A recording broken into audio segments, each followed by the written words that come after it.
27 सितंबर 2025 को तमिलनाडु की करूर में एक पॉलिटिकल पार्टी की भीड़ में लगभग 41 लोग मारे गए और 100 से ज्यादा लोग जख्मी हो गए। अब ये कोई आम मामला नहीं है, बल्कि अभी आपको एक पॉलिटिकल पैटर्न इसमें देखने को मिलेगा। अब इसको डिस्कस करना क्यों जरूरी है, क्यों इस इंसिडेंस को पूरी तरीके से प्रॉपर्ली समझना जरूरी है। दोस्तों, अगर आप नेशनल क्राइम रिकॉर्ड ब्यूरो की रिपोर्ट्स को देखेंगे तो आपको यह पता चलेगा कि पिछले 10 सालों में पॉलिटिकल स्टैम्पेड के केसेस जो है वो 30% से बढ़ गई है। और इसमें सिर्फ करूर नहीं है, बहुत सारे सिमिलर इंसिडेंट्स दिखेंगे जो एक पैटर्न को सेट कर रहे हैं। अब इस पैटर्न को डिकोड करना काफी जरूरी है हमारे लिए। क्या हुआ, क्यों पॉलिटिकल पार्टीज की रैलीज में ऐसा होता रहता है, इसकी रिस्पॉन्सिबिलिटी कौन लेगा, ये सब आज डिस्कस करते हैं और समझने की कोशिश करते हैं। दोस्तों, मैं हूं विवेक वाघमारे और द डेमोक्रेट की इस वीडियो में आपका स्वागत है। शुरू करते हैं करूर की पॉलिटिकल रैली से। सबसे पहले इस पूरे इंसिडेंस को थोड़ा डिटेल में समझने की कोशिश करते हैं। एक्टर टर्न पॉलिटिशियन विजय की तमिल वेत्री कजगन पॉलिटिकल पार्टी ने 27 सितंबर 2025 को एक बहुत बड़ी रैली ऑर्गेनाइज की। विजय ने टीवी के पार्टी 2024 में बनाई थी और उसका मेन एजेंडा रहा एंटी करप्शन और यूथ एम्पावरमेंट। अब वो बहुत बड़े सुपरस्टार है, तो इतनी लोगों की रैली में मोबिलाइज करना उनके लिए बहुत इजी बात थी। एक बड़े से ओपन ग्राउंड में रैली को ऑर्गेनाइज किया गया था और उसमें सिर्फ 20,000 लोगों को आने की परमिशन थी।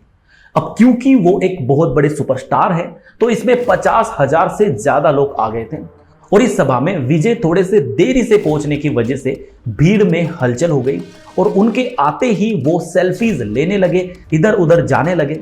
और ऊपर से वहां पर जो क्राउड मैनेजमेंट था वो भी काफी वीक था। वहां पर अगर देखा जाए तो सिर्फ 200 से 300 पुलिस ऑफिसर्स मौजूद थे। अब इतने बड़े क्राउड को मैनेज करना डेफिनेटली उनके लिए भी काफी डिफिकल्ट रहा होगा। और फिर इसी अफरा तफरी में लोग कुचले गए, गिर गए और एंड में उन्होंने अपनी जान गंवाई। और फिर वही सब उनके परिवार को 5 लाख का मुआवजा दिया गया। लेकिन क्या दोस्तों ये जान वापस ला सकते हैं?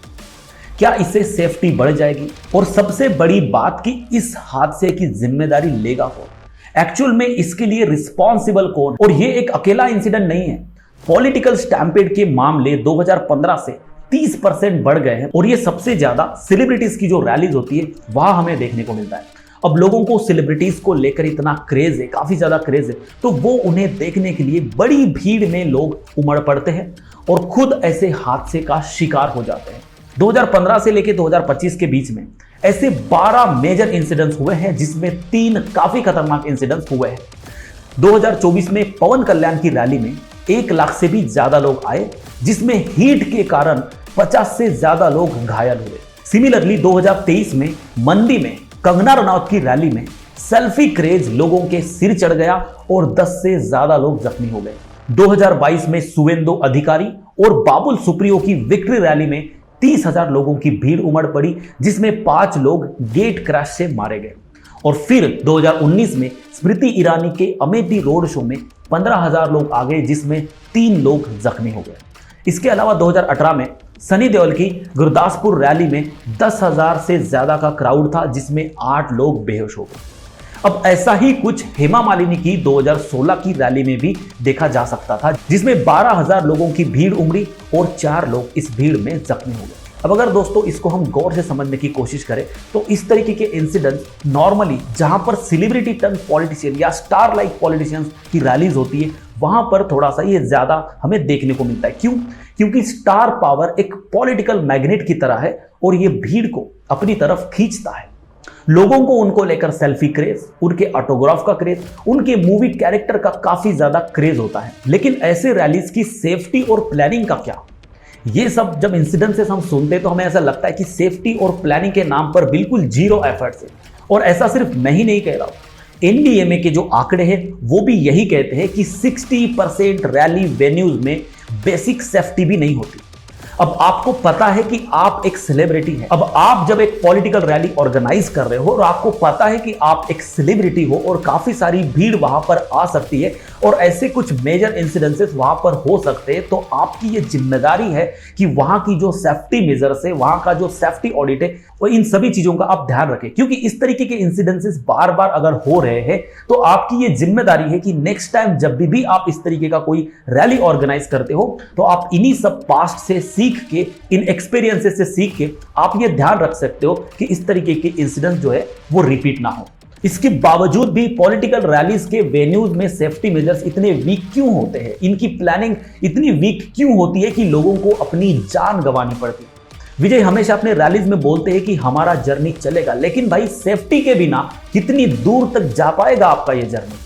और सबसे जरूरी सवाल तो मैं आप लोगों से पूछता हूं, क्या पॉलिटिकल रैलीज सिर्फ सेल्फीज और ऑटोग्राफ्स के लिए है? रिस्पॉन्सिबिलिटी की डिमांड कौन करेगा? कम से कम अपनी ही सुरक्षा के लिए थोड़ी रिस्पॉन्सिबिलिटी का प्रेशर बनाइए। साथ ही साथ मैंडेटरी सेफ्टी ऑडिट्स भी होने चाहिए ऐसे पॉलिटिकल इवेंट्स के लिए, जैसे 2025 के कुंभ मेले में भी ये ट्राई किया गया था। टेक्नोलॉजी का सही यूज होना चाहिए, हर जगह सीसीटीवीज होने चाहिए, आर्टिफिशियल इंटेलिजेंस का यूज करके थोड़ा सा क्राउड मैनेजमेंट पर भी फोकस किया जा सकता है। और इवन जो सेलिब्रिटीज होते हैं जो पॉलिटिकल रैलीज को ऑर्गेनाइज करते हैं, उन्हें भी अपनी टीम को ये प्रॉपरली ट्रेन करना चाहिए कि इस तरीके के इंसिडेंट्स को किस तरीके से मैनेज करना चाहिए, किस तरीके से अरेंज और ऑर्गेनाइज करना चाहिए, सो दैट इस तरीके का कोई भी इंसिडेंट दोबारा रिपीट ना हो। क्योंकि अगर स्टेप्स नहीं लिए गए तो 2026 में तमिलनाडु और 2027 में उत्तर प्रदेश के इलेक्शन रैलीज में भी हम इस तरीके के कई ज्यादा इंसिडेंट्स एक्सपेक्ट कर सकते हैं। और इसीलिए अभी जोश की नहीं, होश में आने की जरूरत है, क्योंकि नुकसान जो है वो सिर्फ आपका ही होता है। तो चलिए दोस्तों, मिलते हैं फिर से नेक्स्ट वीडियो में। तब तक के लिए धन्यवाद।